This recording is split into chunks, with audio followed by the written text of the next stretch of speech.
Despite all the patches and nerfs, this is still one of the most broken builds in Elden Ring. But before we get into that, let's hear a word from our sponsor. This video is sponsored by Aoya.com. Head there to purchase Elden Ring runes, weapons, armor, anything that you need to aid you in your journey through the lands between. Use the link below in the description or head to Aoya.com and use code Grotesque at checkout for 3% off your order. Thank you to Aoya for sponsoring this video. Oh my god, stepping onto this elevator is giving me immediate PTSD. The first time getting through this area was an absolute nightmare. The second time was okay because we sprinted through here with Blasphemous Blade. This time, I'm thinking we'll be okay now that I know the direction that we have to go even better than the last time. But as I stated before, this is still one of the most broken builds in the game. It breaks every boss that I've fought up to this point, the dual-wield Rivers of Blood. My talismans definitely need some work, but if you want to pause and have a look at them, these are the ones that I'm rocking with. Erdtree's Favor Plus 2 is just one that I recommend for like any build. I've used it on both my Xbox saves and over here on the PlayStation saves, and it's a lifesaver. Obviously, I'm not, you know, the best guy in the world to take tips from or anything like that, but considering I've played through this game all but 5 times now, I mean, I feel like I have a little bit of reliable information as to what builds are good and what builds aren't, especially considering I'm not a very good player in the first place. Am I the only one that feels like the Academy part of the Academy is a little underwhelming? Don't get me wrong, like the area's sick and I've taken my time to explore it thoroughly and stuff before, and it's just,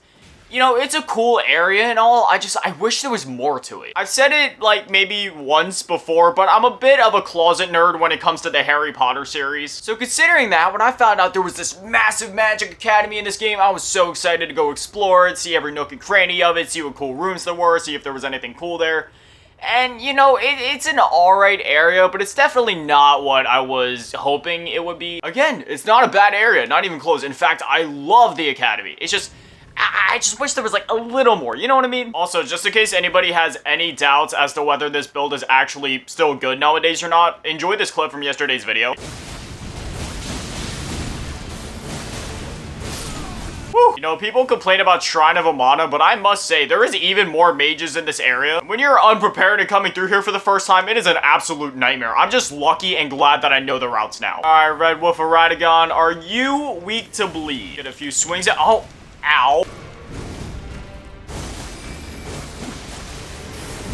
Oh god, you can tell I haven't been playing Elden Ring as much the last couple days. I am choking right now. I forgot to switch up my Physic Flask as well because usually I use those a lot in my fights, but I do not have any good tiers in there right now. I have the one that gives you unlimited FP for like 10 seconds, and then I think I have the stamina boosting one in there, but that's it. So I'm really gonna need to switch that up for this build. Normally I don't break to do these like thank you sections in the middle of my videos, but seriously, I wanted to thank you guys for all the love and support, not only on last night's video, but like over on my TikTok and my shorts and stuff like that. Like, I really appreciate it. I've been trying my hardest to make this year like the biggest year yet for the channel and, you know, branch out, do different things with it, whether that be posting more shorts, being more active in the community tab, or being more active on social media in general. Like, I started posting on my Instagram Reels, and on TikTok, and you guys have been nothing but supportive across every single platform that I posted on, and I seriously cannot thank you guys enough. Like, it seriously, genuinely means the world to me. Alright, Mimic Tier, you know what to do. Let's just, let's put this big boy down. This fight in particular is just, like, deceivingly difficult sometimes because, like,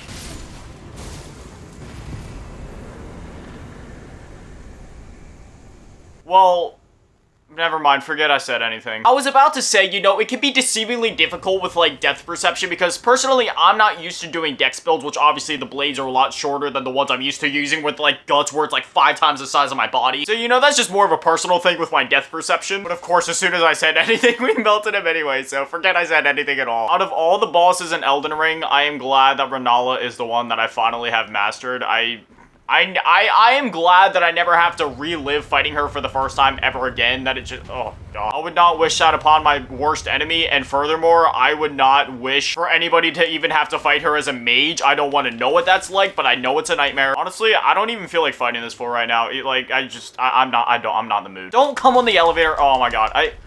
Of all the people I could die to in this playthrough. Oh, okay. What? No way that actually worked. Well, it's confirmed. If you guys have as much trouble as I do with that invader right there, just go up the elevator, drop down, you'll take stamina damage, and He'll die to fall damage. I'd be lying if I said I knew that was gonna happen. I mean, I was hoping it would, so I'm glad it did. I still need to reallocate my flasks. I got 6 in Cerulean Tears, 8 in Crimson Tears. That's, yeah, it's not good for this build. I'm thinking since my ability doesn't use that much FP since I have the 1 talisman on, I might be able to get away with like 10 and 4. All right, now here's the real question. In her first phase, can we cause build bleed up and get her down just with like 1 of her drops? That's the 3rd one there, and now, come on down, Rennala. We got a little test to do here. So, how fast can we do it in 1 go? Come on. Oh my gosh, no way. I know I said I wasn't gonna summon on any of like the main bosses. I thought I was about to die to that. I know I said I wasn't gonna really summon on any of the main bosses, but this one's a mage. I'm cutting myself a break. I'm letting myself summon on this one.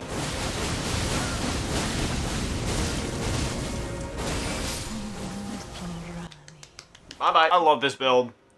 This might be my favorite build in the game. I still think Magic was easier than this, but it's a good second place. It's a second place easy mode. The only thing that will change my mind on that is if we end up crushing Elden Beast relatively easily. I don't even think is defeating Rennala necessary to get into Altus Plateau. I'm not even sure. That's just something I normally do, but I think realistically, we could just go up through, like, the whatever. I'm just weird, and I kind of like hitting things in that order and hitting some of the Remembrance bosses. Especially this one, because then if we need to respec or reallocate some stats, then at least we have access to it for later. And it's one of the coolest fights in the game, so, like, why would I want to miss out on it, you know? Anyway, with that out of the way, I am not going to Caelid, and I'm not going all the way down here just to get the medallions, so we're gonna take the back way. I'm thinking my new plan for content going forward, I'm gonna keep doing the daily uploads that we always do here at 7 p.m., but I think alongside that, I'm gonna post at 11 a.m. on YouTube Shorts as well as TikTok. I'm gonna upload those at the same time.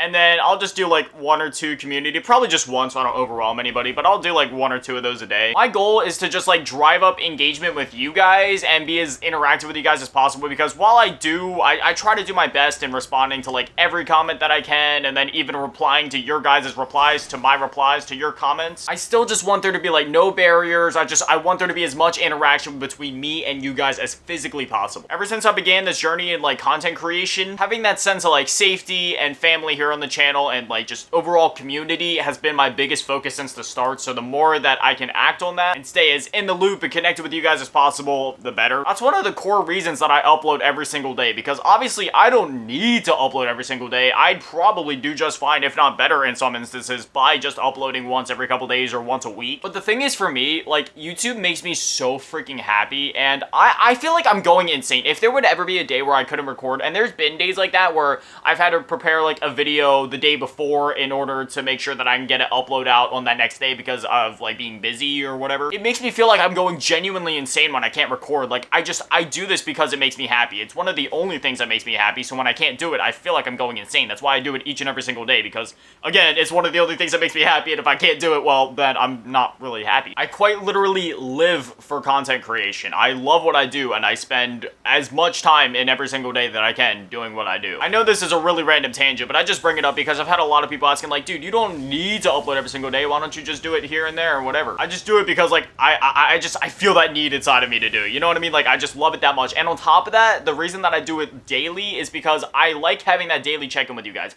I like having you guys commenting and me being able to reply to you guys to get this conversation started, just so I can like check in with you guys on a daily basis. I mean, obviously, we're not down there having conversations of like, hey, how'd your day go? Like, it's never anything like that, but I at least having that check-in so I can be like, okay, this person's okay, I got to talk to them, all, like, everything's all good there. I don't know if that's weird, but that's just how I am. I look at you guys as like my friends, my family, you know what I mean? Some content creators like having a separation, and they're like, no, we're not friends, I'm creator, you're viewer, and I can respect that. Like, I totally understand that, especially for the ones that have like millions and millions of subscribers. Like, obviously they're not friends with each and every single person they're making content for. That's not realistic. I mean, especially considering the fact that, you know, those creators, they don't even know a percentage of the people that watch them, so realistically they couldn't be like friends, you know what I mean? But for me, with my mindset, it's like, you guys make everything that I do possible in the first place, and I owe quite literally everything that I have to you guys. So that's why my mindset is a bit different of it. Like, if you guys have ever messaged me privately, which I've had a lot of you do it, like in my Instagram DMs and Discord DMs, you can ask anybody that's done it. I never hesitate. I don't care if I'm creator and your viewer. I still accept your requests. I still message you guys. I have people that I talk to almost on a daily basis that found me through the channel, whether it be openly in the Discord server or if they're messaging me privately, like, hey, I got some stuff going on. You know, I'm always there to hear them out and talk about whatever's going on, as long as it isn't anything too serious or too crazy, which in that case, that's usually when I recommend that they go talk to other people or professionals about their problems. I like being there for people to talk about their problems, but I've had a few that talk to me about some more serious issues, and I always direct them towards like professional help, because obviously that's not my forte. Anyways, all of that is to say, thank you guys so much for everything. And on top of that, whether you're new to the channel, whether you've been watching for a while, just know we're all friends, we're all family, we're all community here between me and you guys, as well as you guys amongst each other. Like, I want this to be a safe place on the internet, even though there's some toxic folks that come through here from time to time. For the most part, this channel is a safe place in YouTube and the internet as a whole. Can we just take a minute to admire how sick I look? Like, it doesn't matter if I'm using a wand, a Guts greatsword, or dual wield bloody katanas. Like, I look beautiful. I know there's different masks and armors I can wear that would be particularly beneficial for this build, especially like the white mask that boosts my damage whenever there's blood or blood loss nearby. But personally, I don't care about the stats, man. I just like how this looks. Do you see how cool this looks? Like, I don't want to take it off. I've seen so many gameplay videos of these people rocking these sick armors in Elden Ring, and I have no idea how to get half of them, but they look so cool. Like, there's the one with like the Radagon hair, I think it is, where it's like the red flowing hair. Y'all know what I mean. Like, so many people use it. Maybe it isn't Radagon. Maybe it's Radagon that I'm thinking of. Regardless, it looks so sick, and there's a few others that I've seen that I just love. I'm so glad that y'all told me about this back way to Altus Plateau. Even with all of my exploring in Liurnia of the Lakes, like, I never found this back way. And honestly, I much prefer doing this over the medallion route. As I said in the last playthrough when we did this, like, it feels like such a cooler and bigger discovery when you do it this way, because you're actually discovering Altus Plateau. I mean, granted, it is pretty cool if you did it legit without guides and you found both halves of the medallion and then you just happen to come across the lift and you're like, wait a minute, this does that? Whoa, I didn't know that. And then it takes you up to the Golden City. I could totally see that also being a very cool discovery and giving you that huge sense of accomplishment for exploring for it. But I don't know, man. There's something about traversing through here, climbing up all these ladders, fighting all these enemies and these bats with swords on their feet, and then getting to the end of fighting the Magma Wyrm just to get into the elevator and ascend all the way up to Altus Plateau that I just love. But again, I could, like, if you did it legit without guides, which unfortunately I didn't, but like going the medallion route, again, I could see that being pretty exciting, especially in a first playthrough. I know personally for me, like, anytime I pulled anything like that off, say in the Resident Evil games, because I'm a huge Resident Evil fan, like anytime I found a key, and then for example, I made my way through like the mansion in RE1 and found out where I was supposed to go, what I was supposed to use it on, like, that is such a, like, nice feeling. All right, I'm gonna try fighting this fool straight up and fair this time, because obviously we abused like 5 different summons last time, and it doesn't seem like I'm doing a whole lot of damage to him. Hopefully the blood loss builds up.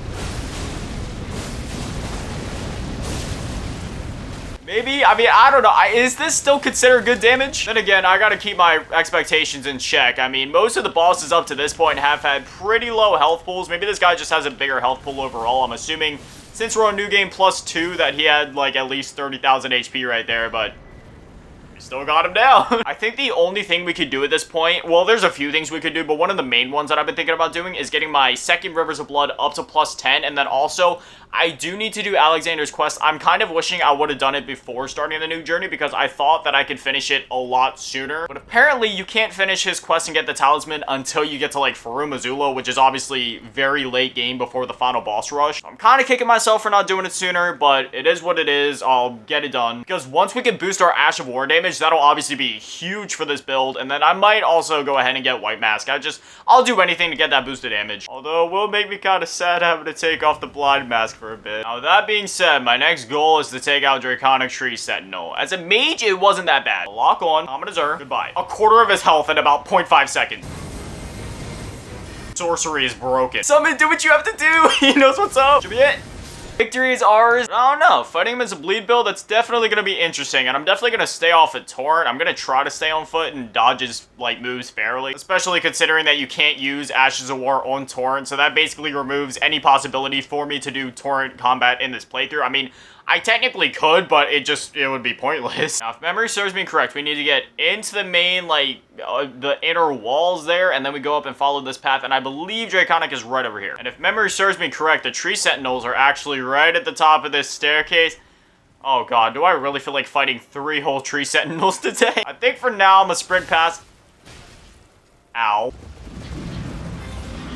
Oh my god, my heart sinks so low every time that I have to sprint in between them. I keep talking about doing it, but I haven't actually done it yet. So let's go ahead and reallocate these flasks. And then if you guys have any good suggestions on what to put into my physic, please let me know. I want it to be Monday already. That's when I have like a package that's supposed to arrive. It's actually gonna be like 3 of them. I ordered a new 360 controller. I also ordered this game for PS2 called SpongeBob SquarePants Atlantis SquarePantis. I have a ton of nostalgia for it because I used to play it a ton when I was younger. It's essentially like a minigame collection, but it's SpongeBob, and said minigames take place in like a linear story mode fashion. It's hard to explain, but it was a really fun game for me back in the day. I also ordered another copy of SpongeBob the movie game on PS2 because I also had that back in the day. However, my copy got really messed up for some reason. I have no idea why, but it just gets stuck on the loading screen now, even after I let it sit for like 30 minutes at a time. And then I also ordered this huge Wii game lot bundle. It was only like $30, but it comes with like 9 games. I mainly just got it because I was looking for Wii Play, and if you know anything about Wii Play, well, that game was way too underrated. That cow riding minigame is still one of my favorites of all time. But I was looking for prices, and with shipping and everything, it would have been like $8 to $10 just to get that game alone, and then I found that lot. I was like, 20 bucks more for 8 more games, like,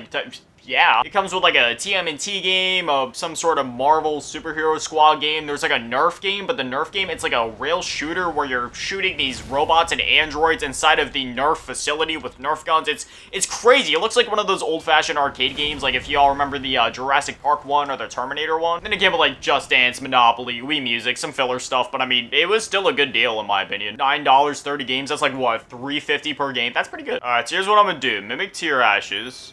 And then I'm going to heal up, and I'm going to pray that he is weak to bleed. That's basically what you got to do for a bunch of these bosses, is just go up to them, pray that they're weak to bleed, test the waters, and yeah, we can totally take this guy. Oh, look at that bleed buildup. Holy shit. Oh no, he's doing the lightning moves. Oh shit. Mimic move. Oh, damn it. Do normal R1 and R2 attacks cause bleed buildup as well, or is that only my L2? Because like... And just like that, Draconic True Sentinel is down. Dude, it feels so good. On my first playthrough, I got stuck on him for hours. But man, New Game Plus 1 and now New Game Plus 2, I have absolutely crushed him. And with that being said, that is where we are going to conclude this episode, but no worries. Next episode, we will be taking the first and, well, the only step, really, to acquire the Frenzied Flame ending. Basically, all we have to do for the ending is find the sewers, traverse through some BS platforming bits, get rid of Moog, get naked and interact with a door, get fondled by some fingers, and then we got the ending. So next episode, we're gonna do that, along with probably traversing through the rest of Landel, taking out the bosses, and I'm gonna try to get up to Mountaintops of the Giants by the end of the next episode. That's my goal, at least. And then once we get to the end of there and get rid of Fire Giant, which that'll probably be an episode all on its own. Y'all know how Fire Giant is for me. But once we get rid of him, and before we go to Farum Azula, that is when I'll go back, do Alexander's Quest, get rid of Radagon, etc. And then we'll be able to go over there with the Ash of War talisman, or the one that boosts my damage or whatever, so that we can just crush the last couple bosses. And yeah, that's my plan as of now. I'm hoping to clear up this playthrough in maybe like 4 or 5 episodes. I guess I'll put a level into Dex, maybe Arcane, I don't know.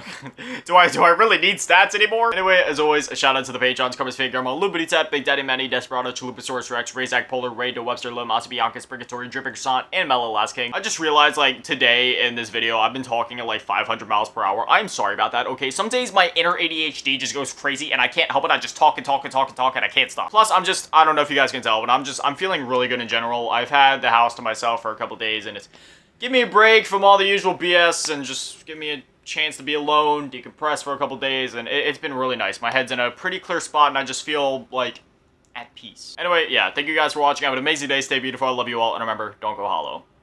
Peace.